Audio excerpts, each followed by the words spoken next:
Hey everyone, Josh Peck here. I wanted to give you an update on what's been happening in the world of Kratom. There's been some news. Now, for those of you who might not be familiar, just the basic rundown of the story is the DEA has decided, starting September 30th, to ban a herbal supplement called Kratom that many people use for chronic pain. I use it for chronic pain. I have a rare bone disease, and a lot of people don't want to be on harsh narcotics like OxyContin or even Vicodin or morphine. So they take Kratom instead. That's basically my story. Other people have been able to use Kratom to get off of heroin or even just prescription narcotic drugs. So there's a lot of health benefits to it, and it's caused quite a stir because now people have to make a choice. Are they going to go back on narcotics, which are extremely harmful, or are they going to just be in chronic pain all the time, or are they going to break the law and keep taking Kratom anyway? Maybe get it on the black market or buy a whole lot of it now and store it. So people like myself have been faced with that unfortunate choice. Now, I'm looking for alternatives because I have a family, so I don't want to break the law and risk being taken away from them or risk having my kids taken away from me. We hear of stories like that pretty often. So that's not anything I'm willing to risk. I would rather be in chronic pain every day than, risk that. So that's going to be what I'm going to do. But in the meantime, I'm looking to see if there's any alternatives. Now, I have been able to find two possible candidates. I don't really know much about these, but apparently they're a type of Kratom substitute, and they'll be legal after this DEA thing goes through, because what they're actually doing, the DEA isn't exactly banning Kratom. What they're doing is they're banning two main alkaloids in Kratom, and that's what the DEA wants to put to Schedule 1, which is the same as heroin and LSD. So it's actually two alkaloids found in Kratom, which is essentially the whole thing. But there are at least two alternatives that I've heard varying results on, and I'm actually curious to ask if any people out there have used these and what your experience with these are. And if you could tell me, leave a comment under the video. But basically, they're called, one of them is Mitragyna javanica. I'm sure I'm saying that wrong. Or KRATOM na. The other one is Mitragyna hirsuta. Again, I'm sure I'm saying that wrong. But and then that one is also called KRATOM coke. So apparently, from what I've looked at, it's at least an alternative that might provide some relief. I don't know for sure because I haven't tried them yet. I put in an order, but I don't want to promote this vendor until I know more. I've talked with the owner of the company. It's based out of Thailand, actually. I've talked with the owner of the company. He seems very nice, very genuine. So far there's been nothing that has made me think this isn't legitimate. But before I promote something, I want to make for sure that it works and that it's what it's supposed to be. But because it's coming from Thailand, it's going to take anywhere between 10 and 21 days to get here. So that's going to be cutting it real close to the September 30th cutoff. So I am curious to know, and again, leave a comment in the under the video. I'm curious to know if anyone else out there has used these supplements, and if so, what has your experience been? How does it compare or contrast to Kratom? And what types of remedies or herbal remedies or legal things have you been able to use for chronic pain? There's a lot of people suffering out there who would like some alternatives, me being one of them, and I'm going to be doing my research. But if somebody has already done it, I would really like to know. Now, there has been some exciting news, and I want to put the screen share up so you can see this, because I'm going to be reading some things. If you haven't already, check out the American Kratom Association. They have a whole list of things that can be done about this. The first thing is the petition. There's been a petition going around, and in my first video, which if you haven't seen, go into the description below, and there'll be a link to it there. If you're watching live, I haven't put the link in there yet, but I will afterwards. So yeah, stick with me. But there's been this petition going around, and when I made my first video, it only had maybe 20 or 30,000 signatures. Well, now it has over 100,000, which is awesome, because that means the White House is supposed to respond. The way these petitions, now I don't know if that's going to actually do anything, but the way these petitions work, as long as something gets at least 100,000 signatures, then the White House is supposed to make some kind of response. But again, I don't know what that means. I don't know if it's going to do anything, but I still say we should be signing it, even though we reached the 100,000 signature goal, which is awesome. And thank you everybody out there who has signed this thing. And thank you to everybody who has been getting the word out. There's been some really big names in television and radio who I contacted, and I know other people have contacted too, who have been willing to get this news out there. So instead of naming everybody individually, I just want to give a big thank you to everybody out there who has helped in this effort. But as far as this petition, I say we should still be signing. Even though we've reached our 100,000 signature goal, we should still keep signing it. Let's show them that there are millions of people out there, you know, that are suffering. And if we got up to 100,000 in only a few days, I'm sure by September 30th we can get more than that. So you know, we should be doing everything we can to make an impact. But I want to read. There's a lot more things that we can do, and I want to read this from the American Kratom Association website. So I'm going to turn on my screen share thing here, which I'm still getting used to Google Hangouts, so you'll have to forgive me if this is a little delayed. But okay, hopefully you all can see that. This again is from the American Kratom Association, as you can see it at the top there. And it's just americankratom.org, so if you want to check that out. National call to action. Take action to save kratom now. We are now facing our darkest hour. The DEA has filed a notice of intent to schedule and ban kratom by September 30th, 2016. Countless people depend on this safe and effective herbal remedy related to coffee that was sacred to Buddhists who have used it safely for thousands of years. Many of you depend on this healing leaf for your general well-being, pain and suffering, depression, anxiety, PTSD, opioid dependency, and more. Experts have confirmed the two main alkaloids in kratom the DEA wishes to schedule, effectively banning the whole plant, are safe, effective, and have many positive benefits. The recent decision to ban kratom federally comes after several failed attempts at the state level. It was your heartfelt testimonials, phone calls, and letters that caught the ear of compassionate lawmakers. It's now time to send them to any and everyone with any influence over this action. Our last chance. Here are several things you can do while we work the system from inside with a top Washington, D.C. law firm. And I've been keeping up with the American Kratom Association. They are going to great lengths, even planning a lawsuit. And of course, they can't give a whole lot of information on that right now. But they're going to great lengths to get this overturned and to make sure this kind of thing doesn't happen in the future. But of course, these things are expensive and they take time. So here's what people like you and here's what we can do now. Of course, the first thing, sign the petition to the White House, and there's a link there. And I'm going to be linking this this and all these articles that we're going to look at. I'll be linking them in the description. But just for now, you can go to americankratom.org if you're watching this live. Go there now and check this out, and you'll see all these links. But sign the petition to the White House. There's a link there, and make sure to confirm your email address from the petition. Only sign one time.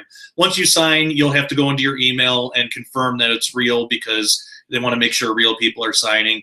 But go ahead and do that. Again, even though we have over 100,000 signatures, we have the minimum requirement. Let's show them that there are a lot more than 100,000 people out there that this will affect. Join us for a march on the White House Tuesday, September 13th. We are co-sponsoring a peaceful protest / march at the White House. Please attend and share the event with your friends and family. And there are a couple links there. There's KRATOMMarchDC.com and the Facebook event, facebook.com/KRATOMMarchDC. If you're in the DC area or will be or have the means to be September 13th, make sure you join that. That's really important. 3, contact your congressperson, see letter template. They actually provide you with a template to write your own experience. That'll be the most effective. Find yours here. It's www.house.gov/representatives/find. So make sure you do that. And when you contact these people, be kind. Don't be mean about it. Don't cuss anybody out. That's not going to go anywhere. That's just going to turn them off and make them not take us seriously. So make sure you're kind and respectful. And even though I know a lot of this decision is based on greed, but just when you're talking to these people, assume innocence. That's how we would want them to treat us. So that's how we should be treating them. Even though there are a lot of nefarious things going on, but anyway, number 4, contact your senator. Again, see letter template. Find yours here, senate.gov/senators/contact.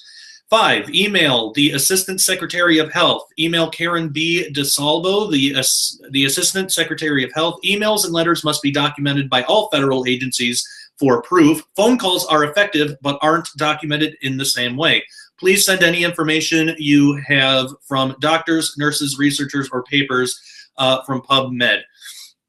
And here's the email. It's ash, A-S-H, @hhs.gov. Call the DEA. Call 202-307-1000 and ask for Melvin Patterson. Press 4 to share your story. So that's really important. And again, be respectful and kind. Just share your story. Be heartfelt, be true and honest. Number 7, donate to the American Kratom Association and buy a shirt. We must raise an unprecedented amount of money to pay for our legal team, a public relations firm, lobbyists, scientists, and more, but we also must raise money to keep our organization running if the ban goes into place so that we can keep our doors open and work to reverse it. So there's a link there, American Kratom Association.nationbuilder.com/donate or www.imkratom.com for t-shirts. Click on AKA Fashions as we have more options available. And for people who aren't familiar with me, I'm not associated with the AKA at all. I'm just sharing this because I think it's important. So none of your donations are going to me, and I'm not getting paid to do this or anything. I'm just doing this because I think people should get involved, and it's important, and it's going to affect a lot of lives. 8, share this AKA fact sheet. There's a fact sheet, americankratom.org /AKA_fact_sheet. Send these documents /links to journalists, legislators, law enforcement, friends, and family, so hopefully we can educate everybody, including those higher up, to better understand where kratom stands as a medicinal herb. 9, join our Facebook and the hashtag #IamKratom photo campaign. Get all the up-to-the-minute news here first, facebook.com/groups/keepkratomlegal. The time to take action is now before it's too late. There's a letter template there too. I'm not going to read this whole thing, but you can, it says, we need your help to fight the DEA's intent to schedule mitragynine and 7-hydroxymitragynine, which would make kratom, i.e. Mitragynous speciosa, a controlled substance. Below is a letter template you can use to write your senator, your congressperson, the Department of Justice, the Attorney General, the Office of Diversion, Drug Enforcement Administration, the DEA, or the ASH, or Acting Secretary for Health. So there's a template there, as you can see. make sure you do this. Just send it to all these people. Here's committees that have jurisdiction over the DEA. There's a House Judiciary, Senate Judiciary, House Energy and Commerce, House Commerce, Justice and Science Appropriations Subcommittee, Senate Commerce, Justice and Science Appropriations Subcommittee, House Oversight and Government Reform Committee, Senate Homeland Security and Governmental Affairs Committee, U.S. Department of Justice. There's plenty of addresses here, personal, actual people you can call and get a hold of. Peter J. Kadzik, Assistant Attorney General.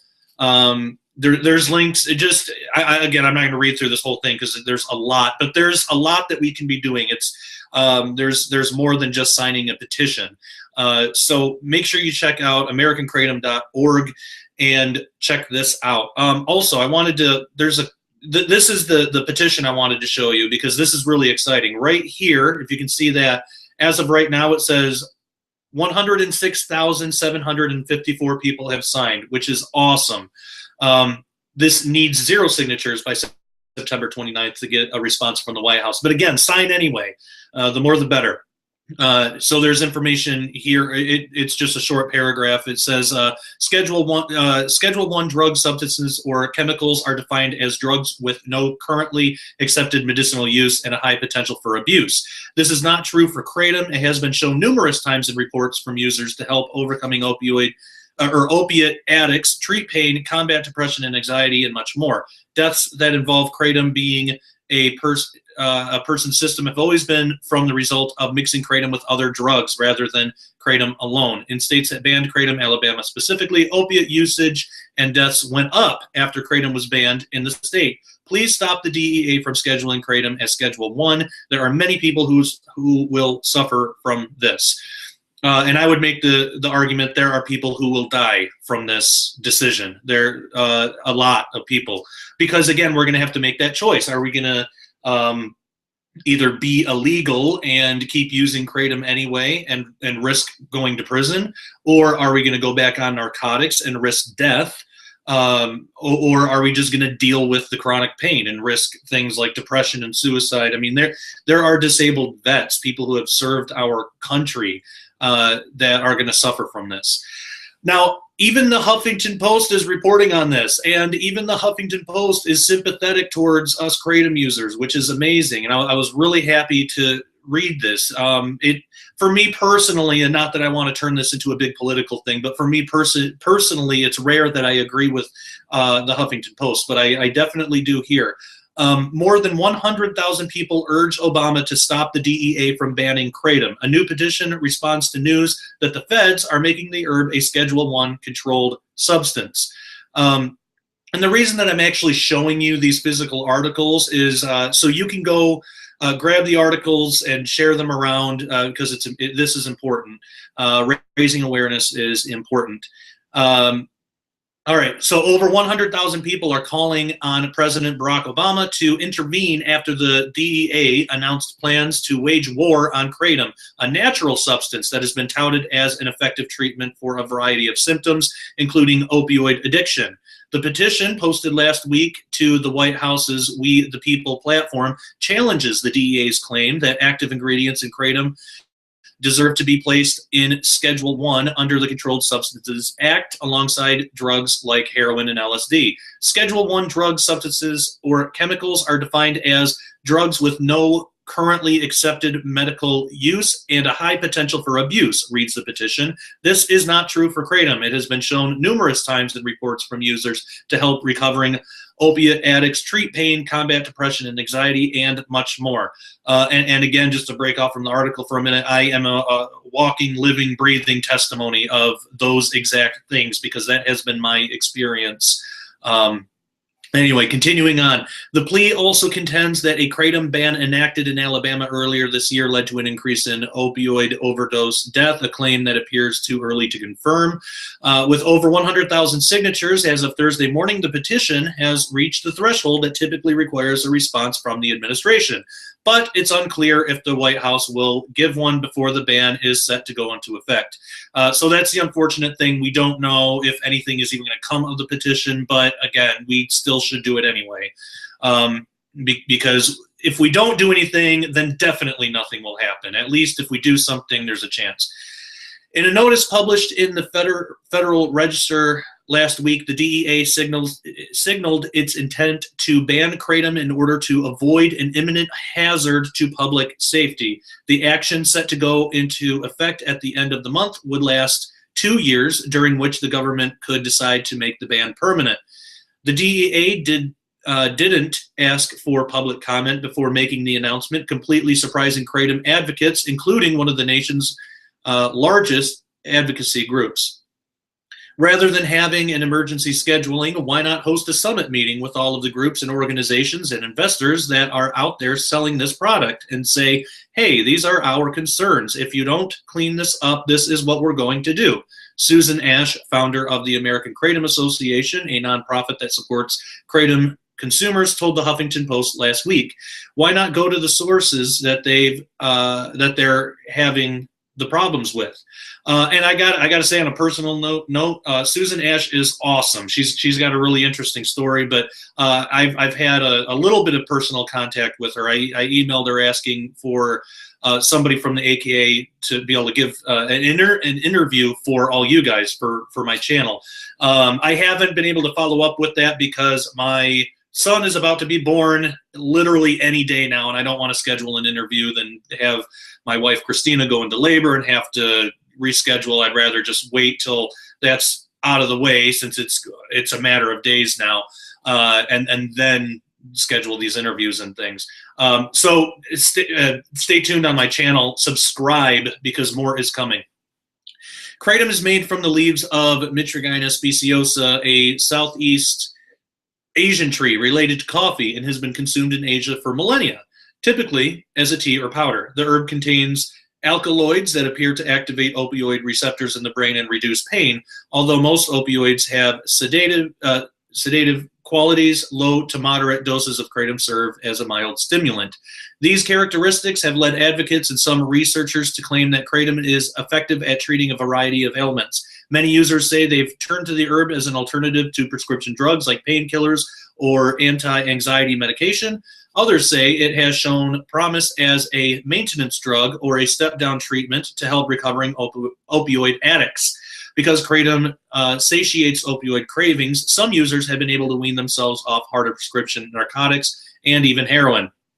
But as kratom has gotten a modern makeover, popping up in new products like energy shots and bright, gaudy packages sold in head shops, lawmakers have taken aim. Armed with sensational news stories about supposed harm and abuse, drug warriors have sought to paint kratom as a new, highly addictive, and extremely dangerous recreational drug, even likening the herb to heroin itself, which is absolutely ridiculous. If anybody out there watching this has taken kratom, that is just ridiculous.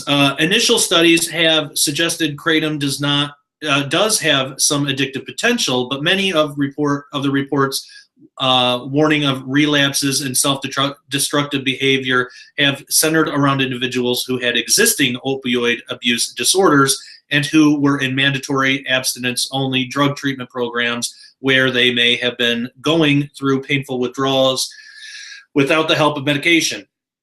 The DEA has provided scant evidence to support this alarming narrative. In its notice, the agency equates any use of kratom, regardless of the purpose, to abuse because the drug does not have an approved medical use in the United States and has not been studied as a treatment agent in the United States. While some medical research has pointed to potential benefits, or at least noted the plant has a relatively low potential for abuse or acute harm, none of these studies have even come close to the rigor or scale that would be required for the FDA approval.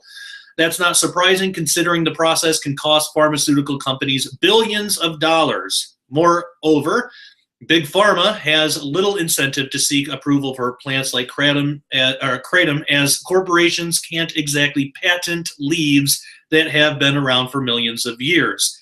And honestly, I think that's what this whole thing about is. This couple of sentences right here. They can't patent it. They can't regulate it.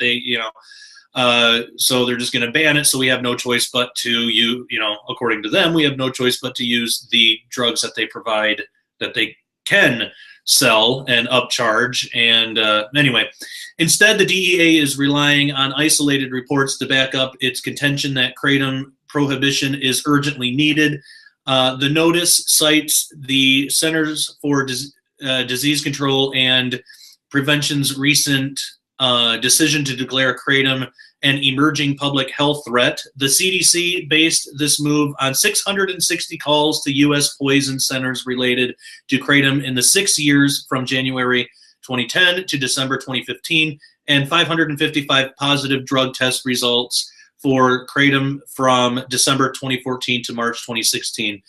The DEA points to an upward trend over this period, which shows growing abuse and popularity of these substances, but these incidents, make up just a tiny portion of more than 3 million annual calls to poison centers and the millions of drug tests the CDC surveyed. So we have up here, it says 660 calls over a period of 6 years. So that's roughly 110 calls a year, compared to 3 million calls to the Poison Control Center every year. So that is an extremely small percentage, yet this is what they want to focus on.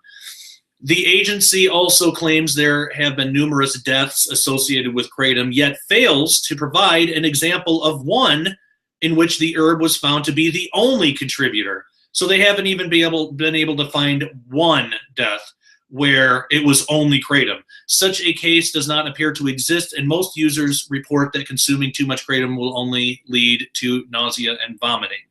And yeah, for me, the worst experience I ever had with it was when I first started taking it and didn't know how much to take, and that's all it was. And I didn't vomit. I felt basically, I just felt car sick. I laid down, I took a nap, I felt a lot better. That's all it was. But yeah, they can't even find one death where the only substance was kratom. Usually when they say kratom-related deaths, the person who died could have died from a heroin overdose. But if they find kratom in the system, they'll call it a kratom-related death, or they'll say a death linked to kratom or something. It's ridiculous. Of the 30 total documented deaths associated with kratom around the world, many tests found the subjects had been abusing other drugs or suffering from other pre-existing health conditions. To put that into context, around 25,000 people died of prescription drug overdose in the United States in 2014, the highest number ever recorded. This story has been updated to note that the petition now has over 100,000 signatures. So in 2014, 25,000 people just in the U.S. died, but the CDC or the DEA are trying to say that there are 30 total documented deaths around the world, in the whole world, so not just the United States.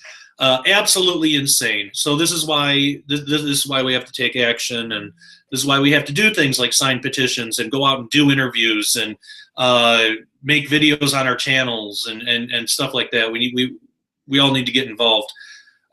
There's one more that has some news in here that I want to read and some more information. So we'll just go through this. When money is scarce, Margot Burton and her husband will go without cigarettes. Sometimes her husband has to go weeks without using his cell phone. And this is from statnews.com. But the loss she feels more acutely is when she runs out of an herbal supplement called kratom. She takes 2 teaspoons of it every 3 hours to control the debilitating pain caused by endometriosis. I need it so I'm not hurting, so I can be a good mother, says Burton, a 31-year-old stay-at-home mom of a toddler in southeastern Missouri. So when she read this week's news that the Drug Enforcement Administration will outlaw kratom for 2 years, putting it into the same legal category as heroin and LSD, she started sobbing. She could hardly talk as she woke her husband up to be consoled. From the DEA's perspective, kratom is a dangerous, life-threatening drug that is creating a public health crisis. But to daily kratom users like Burton, the drug is a lifeline. A whole lot of people are going to go into a deep depression and commit suicide or start back on dangerous drugs that cause them to OD, Burton said. And I completely agree. It's easy to dismiss kratom users as herbal remedy enthusiasts intent on using psychoactive plants however they like, but the DEA's decision has revealed instead a hidden nationwide network of advocates, educators, and devotees who talk about discovering kratom the way some Christians talk about being born again. Many use it to try to wean themselves off opioids. Others use it to manage the pain of autoimmune disorders or car accidents. My wife would fall into that category. Veterans use it to tamp down their post-traumatic disorder. Users recognize that an unregulated substance comes with certain risks, so they have banded together on the internet to vet kratom vendors and mentor new converts. Now the community is ramping up to battle the DEA. At the center of that fight is Susan Ash, the founder and director of the American Kratom Association. In 2008, Ash got so sick she couldn't care for herself. It blindsided her. She had been working as a conservationist in Oregon, hiking through majestic tracts of forest as part of her workday, but she had to give it up and move back in with her parents in Norfolk, Virginia. The pain was excruciating, she said. It was in my joints. It would wake me up in the middle of the night. It would have me in the emergency room. Doctors thought it was fibromyalgia and began to prescribe her heavy-duty opioids. But in 2010, she tested positive for Lyme disease. That was only part of her trouble, though. She soon found she was addicted to opioids, counting the hours until her next dose. I can certainly relate to that. She had heard about kratom in a Lyme disease support group. She was suspicious at first and didn't want to have anything to do with the woman who made the suggestion. I was frightened, really frightened, she recalled. I avoided her for a few weeks, but then Ash began to do some research. She learned that kratom is the name of a tree with wide, glossy leaves and yellow flowers grown in the jungles of Southeast Asia. She learned also that it had been used for centuries by those who were experiencing opiate withdrawal. Eventually, she called the woman back. She had to walk me through this whole process, how to take it, who to buy from, she said. Much of the kratom consumed in the United States is grown in Indonesia and Malaysia, where the leaves are dried and ground into a powder. That, in turn, is compressed into 5-kilogram bricks and shipped to American vendors. Kratom is sold in smoke shops and sometimes even gas stations, but Ash and most kratom users buy it online. It was kratom, Ash said, that allowed her to escape the opioid epidemic. She ended up in rehab in 2011 and was weaned off her pain pills with Suboxone, a medication that itself contains opioids and can be addictive. So after 8 months against her doctor's orders, she weaned herself off Suboxone with kratom. This is the plant that returned me to being a productive member of society again, she said, and I can relate to that as well. Many states, however, didn't see it that way. In 2013, Tennessee outlawed the selling and possession of kratom, and more states were headed in the same direction. So in 2014, Ash started the American Kratom Association to try to keep the substance legal. With kratom keeping her pain at bay, she said she began flying from state to state, meeting with legislators and speaking at hearings. Over the course of 3 months this year, she visited 6 states to try to beat back proposed kratom bans. The irony is that she agrees with some of the reasoning behind the crackdown. Do-it-yourself regulators. Kratom worries physicians partially because opioid addicts are using it instead of seeking medical help, but they also worry because what they think is kratom might not actually be kratom.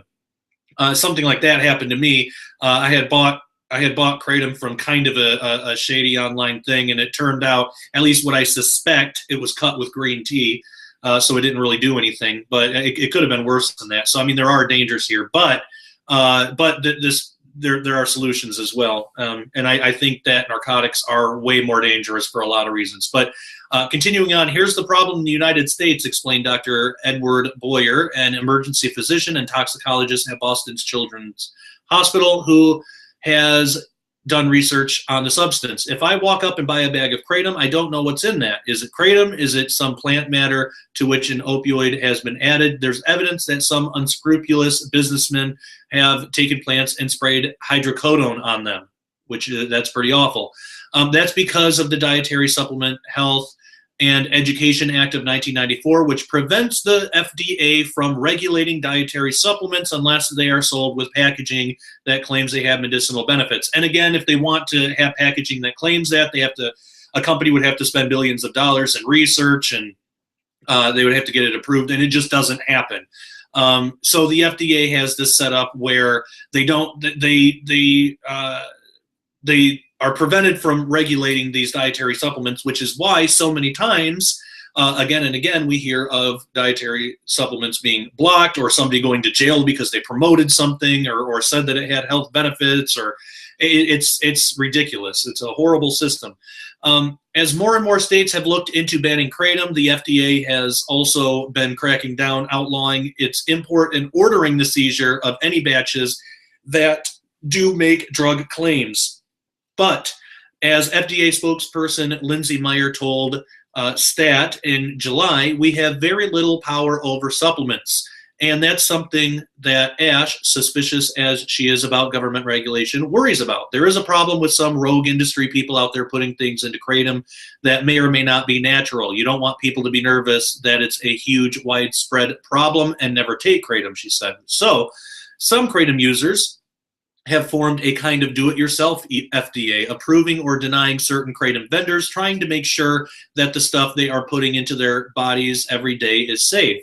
The inspectors have little or no training in toxicology, chemistry, or medicine. They don't have home laboratories, but what they do have is experience taking kratom. They are the administrators of one of the most popular online kratom communities, a closed Facebook group called KRATOM New and Current Users. I read this earlier today, and I was excited to learn about this group, so I went and put in a request to join the group.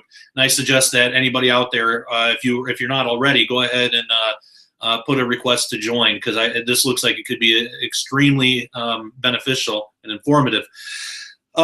You have to be vetted by the admins of the group in order to advertise, said Kathy Tominskis, a 66-year-old group administrator who lives in Zimmerman, Minnesota.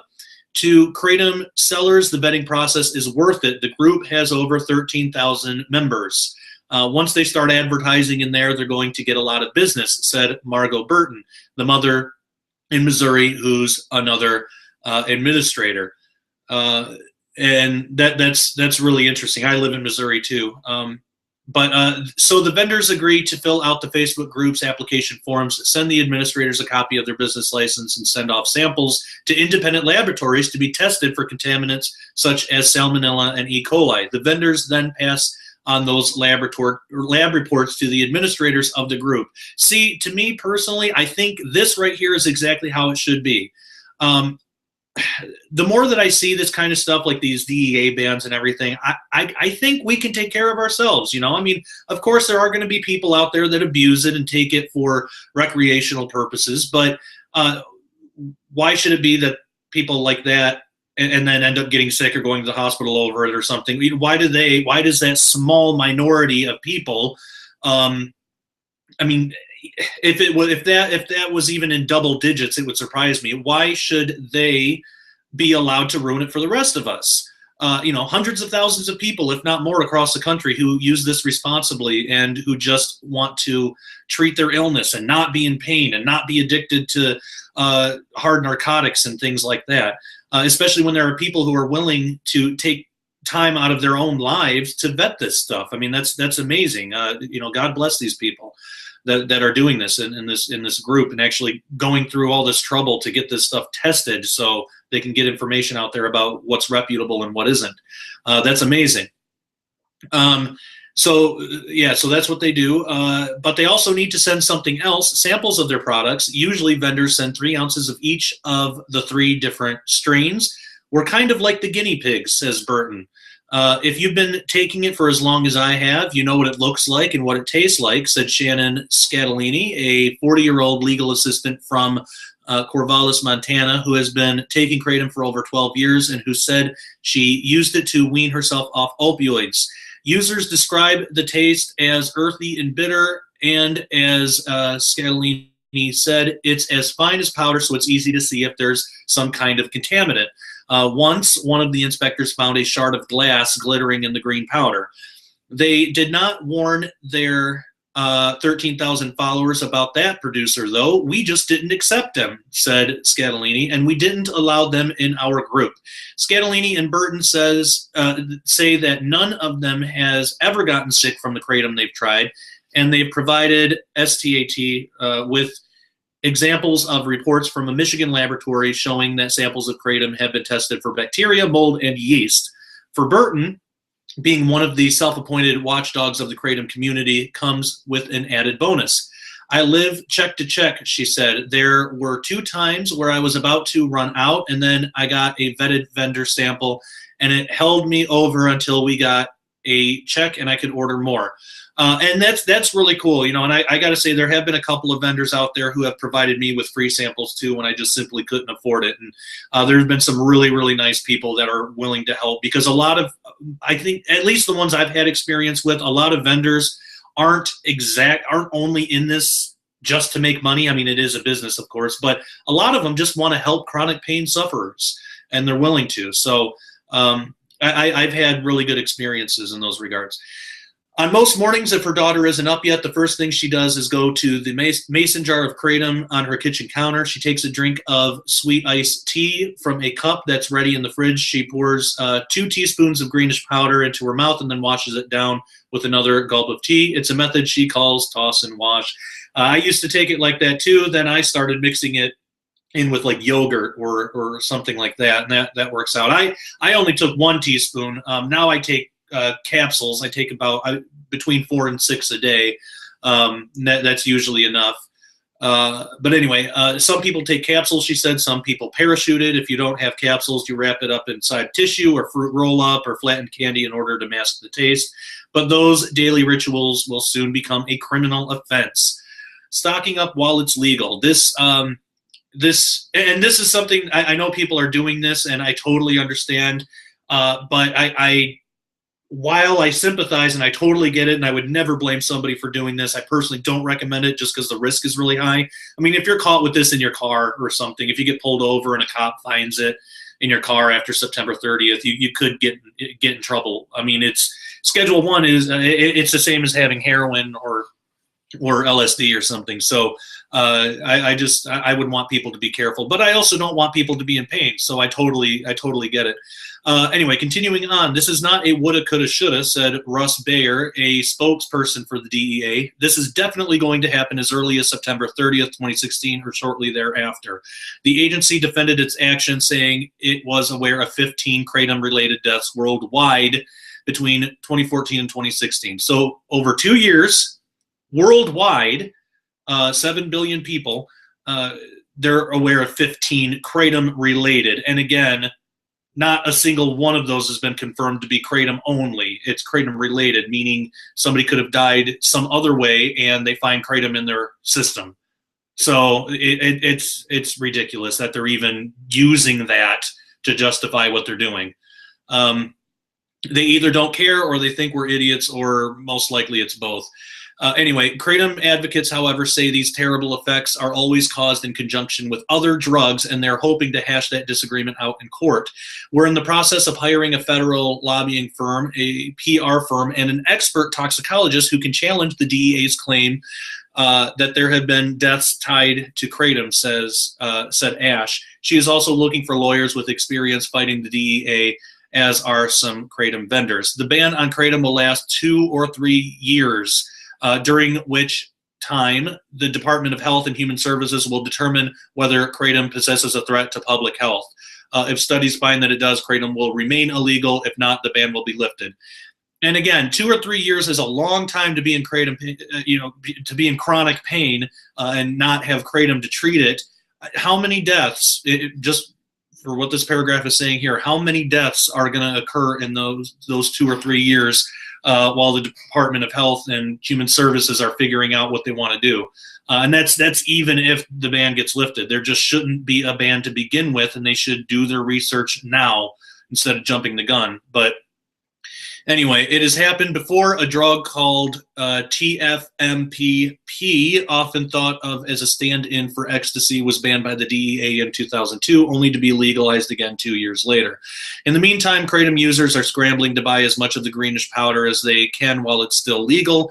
Everyone I know is stocking up right now, and the vendors are running out," said Margot Burton. "Her mason jar only has a half kilo of kratom left. That's enough to last her a few weeks, and she dreads the day when she has to go back to taking opioids, as do I." So again, thank you for bearing with me through all that, but this is important news. And I'm glad that we got the signatures, and I'm glad that at least things are happening. The word's getting out. There are a lot of news outlets. It's mostly alternative news outlets, but it's still something that are getting raising awareness about this ridiculous DEA decision, and more people are looking at this for what it is, and aiding and assisting in getting research out. I know I said I wasn't going to name individuals before to thank people, but I do want there are a couple of people that I do really want to thank for getting the information out, because it has produced a lot of signatures. One, Steve Quayle, thank you so much for putting my article and a link to the petition on in the top of your headlines. Everybody go to stevequayle.com, check out his website.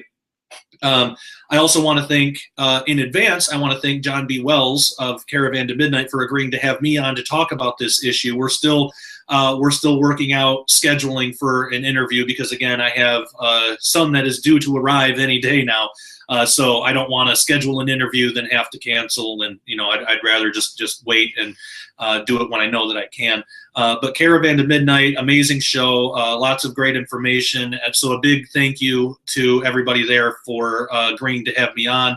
I also want to thank Dave Hodges and everybody at the Common Sense Show for reading my article on their show, the article I wrote earlier, and getting the word out. And but there's just a lot of shows, a lot of big YouTube channels that are helping in getting this out. I reached out to a few, and many of them have responded. So a big thank you to everybody. And most importantly, thank you to all of my subscribers who have been commenting and talking about this, keeping the conversation going, signing the petition, taking these calls to action seriously. If we all work together, at the very least, we can say we tried. I mean, that's better than doing nothing and just letting the DEA do whatever they want. We don't want to do that. We want to at least try to make a difference, and we also want to do that respectfully, even though this is infuriating. And believe me, I share your frustration in this terrible decision. But still, let's be respectful and loving and try to get through this together. Again, leave a comment below. Let everybody know what your experience with Kratom has been. Leave a comment. Tell me, tell everybody else reading. And also tell us if there's anything else that you've used for chronic pain that's been successful.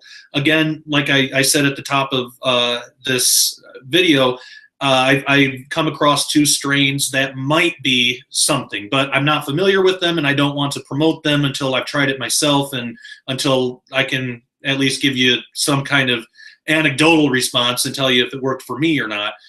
So I don't know. And is there anything out there that isn't Kratom related that any of you have tried that works? I would really like to know. Also, I do want to thank. I forgot this till just now. I want to thank my good friend Timothy Alberino. Tim's agreed to send me some products that his family uses for chronic pain, and if it works for me, again, I will gladly promote it. So a big thanks to Tim. He's a great friend, awesome researcher, brilliant guy. People should check out his work also with the True Legends DVD series. They just put out one, The Unholy Sea, that people should check out. Again, you can find that at stevequayle.com. But anyway, I guess that's it. I am really interested to keep this going, so subscribe to my channel. I'm gonna keep reporting on this. I'm gonna try to do some more interviews with people and their experiences. People from the AKA or whoever I can find. I would really like to do what I can to raise awareness, and I'm asking that you do the same, and many of you have. So thank you so much. It's because of you guys that differences like this are being made in other people's lives. So we should stand up for people who may not be able to stand up for themselves.